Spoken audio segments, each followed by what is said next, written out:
13 साल सऊदी अरब में काम किया, नाम बनाया और उसके बाद अपने साले को वहाँ ले गया। जैसे ही साले को वहाँ लेकर पहुँचा तो उसके बाद इसको सऊदीया छोड़कर वापस आना पड़ा। अस्सलाम वालेकुम, कैसे हैं आप लोग? मैं हूँ आपके साथ अदनान और आज की कहानी नवीद की है। नवीद जो कि पंजाब के एक गाँव में रहता था और गाड़ियों का काम सीख रहा था। मिडिल तक तालीम हासिल किया और उसके बाद गाड़ियों की वर्कशॉप में काम करना शुरू कर दिया। गाड़ियों का काम अच्छे से सीख लिया तो इसके एक दोस्त ने कहा कि तुम सऊदीया क्यों नहीं चले जाते।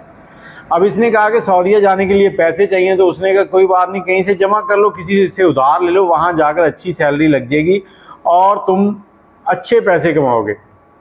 2013 में इस नौजवान ने 8,20,000 रुपये दिए और आज़ाद वीज़ा हासिल किया और सऊदी अरब पहुँच गया। सऊदी अरब पहुँचा तो वहाँ जाकर पहले इसको एक घर में काम करना पड़ा। कुछ 6-7 महीने वहाँ पर काम करता रहा। जैसे इसने देखा कि थोड़ा स्टेबल हो गया तो इसने एक कफ़ील से बात की और उसे कहा कि मैं गाड़ियों का बड़ा टॉप का कारीगर हूँ और अगर आप मेरे साथ काम करें तो मैं आपको महाना पैसे भी दूँगा और हमारी वर्कशॉप हो जाएगी।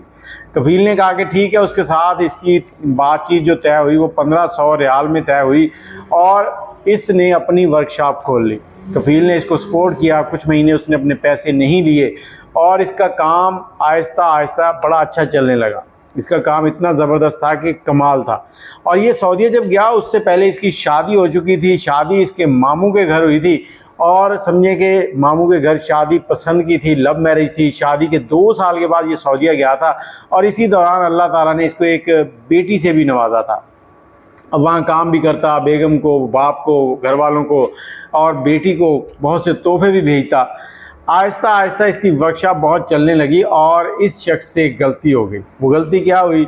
2013 के बाद 2023 में इसकी सास जो है वो इसको कहती है कि मेरे बेटे को भी वहाँ ले जाओ, क्योंकि जैसे ही ये 2016 में पहुँचा था तो इसने अपनी बीवी, अपनी बेटी को सऊदीया बुलवा लिया था। वहीं पर रिहाइश रख ली थी और ये वहीं पर बहुत ही ज़बरदस्त ज़िंदगी गुजार रहे थे। इसने अपनी सास को सीधा सीधा इनकार कर दिया कि मैं उसे नहीं ले जा सकता, उसके लिए मुश्किल है यहाँ पर।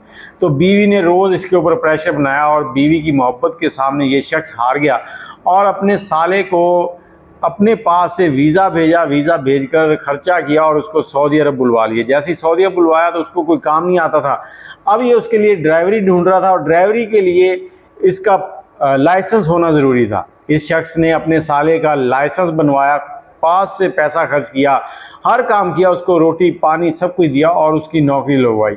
उसकी 2500 रियाल जो है महीने की तनख्वाह लगी और वो ड्राइवर भर्ती हो गया। जैसे वो ड्राइवर भर्ती हुआ तो उसने सिर्फ 6 महीने काम किया और 6 महीने के बाद काम छोड़ दिया। कहता मुझसे ये काम नहीं होगा। अब इसने कहा फिर क्या करना है? फिर वापस चले जाओ। वो कहता भाईजान आप मुझे अपनी वर्कशॉप में क्यों नहीं रख लेते? इसने इनकार किया लेकिन उसने अपनी बहन से कहा। तो अब इसकी बीवी जो है इसके ऊपर प्रेशर बनाती है कि मेरे भाई के लिए तुम्हारे पास जगह नहीं है। आखिरकार बीवी के तानों के सामने ये हार जाता है और अपने साले को अपनी वर्कशॉप में रख लेता है। उसे कहता है कि तुम्हें रोटी पानी मिलेगा, 2000 रियाल तनख्वाह मिलेगी और रिहाइश मिलेगी। ये तनख्वाह है, इतने बजे तक ड्यूटी है, करोगे तो ठीक है, नहीं तो वापस जाओगे।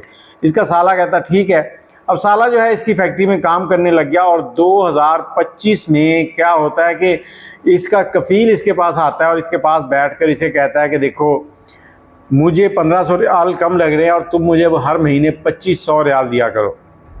ये कफील के साथ बातचीत करता है। उसे कहता है यार देखो मेरे बीवी बच्चे इधर हैं और भी बड़े अखराजात हैं, इतनी लेबर है, सबको हैंडल करना होता है और कई बार इनके जुर्माने हो जाते हैं या चलान हो जाते हैं, वो भी भरने होते हैं, तो मुझे इतने पैसे नहीं बचते कि मैं तुम्हें हर महीने 2500 रियाल दे सकूँ। अब कफील जो है वो खामोशी से चला जाता है, क्योंकि उसने क्या किया था? कुछ भी नहीं, पैसा तो इसका लगा हुआ था, उसको मुफ्त में 1500 मिल रहा था। लेकिन जैसे ही कफील जाता है, कफील उसके बाद चंद दिन गुजरते हैं, दोबारा आता है और ये शख्स जो है ये अपनी वर्कशॉप में नहीं होता। इसका साला वहाँ पर था।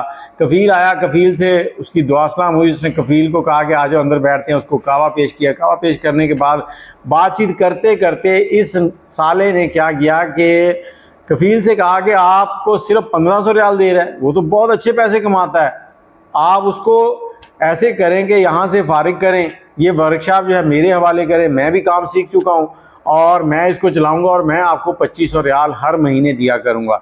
कफील जो है वो इसकी बातें सुनता और उसके बाद कहता ठीक है मैं कल बताऊंगा तुम्हें।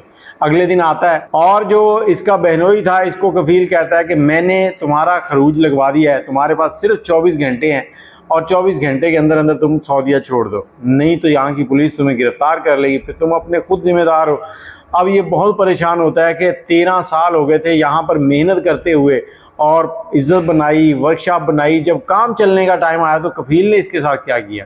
ये कफ़ील को बुरा भला कह रहा था, बड़ी बद्दुआएं दे रहा था, और उसके बाद ये अपनी बीवी बच्चों को लेता है, कुछ चीज़ें जो थी वो सेल की, जैसे भी हुई उसने कुछ पैसे जो भी बने इकट्ठे किए और पाकिस्तान आ गया। जैसे ही पाकिस्तान पहुँचा, यहाँ पहुँच कर इसने फिर से मजदूरी करना शुरू कर दी, अपनी वर्कशॉप छोटी सी खोली, अल्लाह ने इसको इज़्ज़त दी और अच्छा रिज़्क मिलने लगा। कोई 3-4 महीने के बाद इसके कुछ दोस्तों से राब्ते हुए सऊदीया में, जो उस वर्कशॉप में इसके शागिर्द भी काम कर रहे थे उनसे भी, तो उन्होंने बताया कि कफ़ील ने ये वर्कशॉप तुम्हारे साले को हैंड ओवर कर दिया है और तुम्हारा साला अब इस वर्कशॉप को चला रहा है, और वकील को 2500 रियाल जो है वो माहाना जो है मुआवजा दे रहा है। तो इस बार इस शख्स ने अपनी बीवी के साथ अच्छा खासा झगड़ा भी किया, उसे बताया कि देखो तुम्हारे भाई को मैं इसीलिए वहाँ नहीं लेके जाता था, तो उसकी वजह से मेरा रिज़्क ख़राब हुआ, मेरे बच्चों का रिज़्क ख़राब हुआ, और हम इस वक्त पाकिस्तान में दर दर की ठोकरें खा रहे हैं। इसकी बीवी जो है उसको अपनी किए पर नदामत थी, वो शर्मिंदा थी कि मेरे भाई ने अच्छा नहीं किया, मेरी भी गलती है जो मैंने उसे आपसे कहा था कि उसको वर्कशॉप में रख लो। और उसके बाद ये दोनों तो हंसी खुशी ज़िंदगी गुजारने लगे, लेकिन कुछ वक्त के बाद कफ़ील ने इसके साले को भी वहाँ से डिपोर्ट करवा दिया था। कहते हैं कि जैसा करोगे वैसा भरोगे। ये एक छोटी सी कहानी थी, और ये शख्स कहता है कि कहीं भी कारोबार कर रहे हो तो अपने रिश्तेदारों को कभी भी उस कारोबार में इन्वॉल्व नहीं करें, नहीं तो आपका पूरे का पूरा कारोबार जो है उसका सत्यानाश करके रख देंगे और आपके हाथ कुछ नहीं आएगा।